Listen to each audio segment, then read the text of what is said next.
Merci, Monsieur le Président. Alors, moi, je vais avoir une position, nous allons avoir une position qui rejoint celle de Madame Boucala. C'est vrai que à l'écoute de la description de ce dispositif, on partage évidemment le constat que les aînés doivent être soutenus, doivent être aidés, et que ces dernières années, ils ont subi plusieurs baisses de pouvoir d'achat, notamment liées à la politique conduite par le gouvernement. Donc, c'est vrai que de prime abord, ce rapport et ce dispositif peut paraître intéressant. Mais cependant, il y a quand même plusieurs facteurs qui vont nous amener à nous abstenir.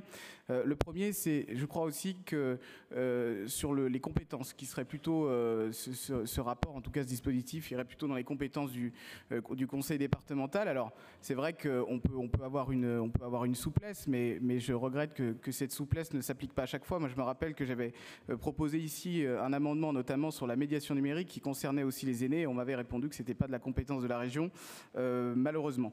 Et puis ensuite, il y a aussi le problème de l'effet levier, et je crains qu'avec les sommes qui sont engagées, alors certes, on va avoir peut-être un petit bonus, un petit effet, mais que l'effet levier, malheureusement, qu'on attend, puisque c'est présenté comme un dispositif de relance, ne sera pas là.